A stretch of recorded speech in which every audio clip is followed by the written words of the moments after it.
Every time I go to re-up, I get asked the same question without fail. Every single time I go to re-up, they say, hey, aren't you that guy Cewpins that does a super lit Twitch stream every night at 9 p.m. Eastern, 6 p.m. Pacific? Can't I subscribe to you for free with my Amazon Prime? I'm kidding. They say the same old classic, so are you more of an indica or sativa kind of guy? You like the indicas or you like the sativas? You're only allowed to like one. And look, no shade to the bud tenders, whatever. They're trained to ask at this point. That's part of the training. Ask them, do they want red or blue? And then start listing off numbers. I actually don't like this question anymore. I think it's doing a bad thing. I think overall, every bud tender ever is asking this to the customers when they walk in, but I think it's giving people the wrong impression that there's two kinds of highs. Some people think that there's thousands of kinds. Every time you get a new strain name, you're gonna get a brand new journey and experience with that. But anybody that's been smoking pretty regularly knows that, like, the effects aren't gonna matter that much between the plants. And it's more about me, how I'm feeling, what I'm doing, and how I'm consuming it. And those classifications really come down to, well, was the plant a broadleaf plant or a narrow leaf plant? And I've talked to some growers that think in the future we're gonna shift away from the sativa indica model. And honestly, I can't wait. I get asked the question all the time, do you like indica or sativa? When I go into the shop, just give me whatever.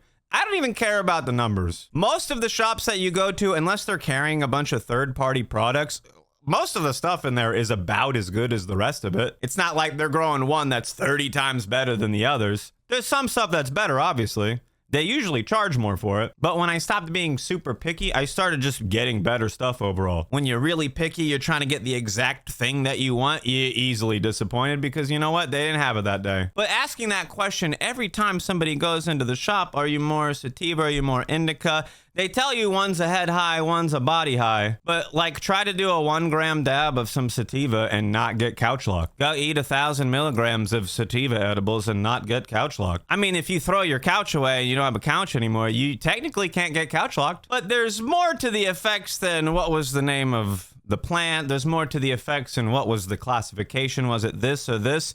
And also, something that I usually like to point out is there's no way to actually tell scientifically if you have sativa or indica. There's no lab test for it. There's no way to measure it when they're telling you something 70% sativa. They're just saying that. They didn't do a lab test for it. They probably heard that from somebody else, or they crossed two plants, and that was the rough math that they did on the other two numbers that they guessed.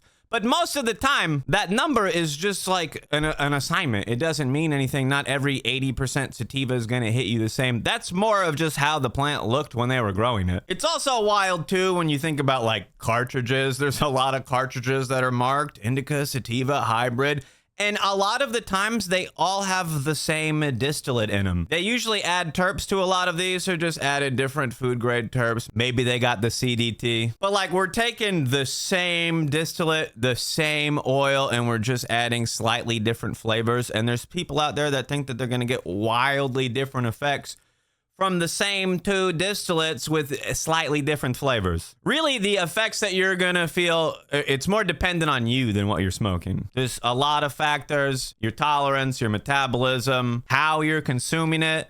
Are you consuming a lot? Are you combusting it? Are you vaporizing? Are you dabbing it? Are you eating it? I've had many sessions where everybody's smoking the same thing. 6, 7, 8, 9 people all smoking the same thing. The same thing, but not everybody gets the same high. Not everybody's like, well, I'm couch locked and I have the munchies. Big body. It really is the high you're going to feel more dependent on you than what you're smoking. It's more dependent on how you're smoking it than what you're smoking. Than the name of it, essentially. How you're consuming it is more important than the name of what you're consuming for how you're gonna feel. You can take the same plant, the same Blue Dream, whatever Blue Dream makes me feel this way. You grow it, you harvest it a week earlier than you normally do, you're gonna get different effects. You harvest it a week later than you normally do, you're gonna get different effects. So I feel like when you go into the shop and they're like, hey, you more of a sativa or an indica kind of guy, they're oversimplifying the whole thing, which I understand. It helps them sell stuff faster. You go in there and you go, nah, I want an upper and not a downer. I want something that's gonna make me hee hee hee and not ho ho ho. So I understand why it exists, but I don't like it. I can't wait till we get better classifications in the future that really help you understand what you're smoking. Either way, come get high with me on Twitch. The sesh starts at 9 p.m. Eastern. Have a lit day, my dudes.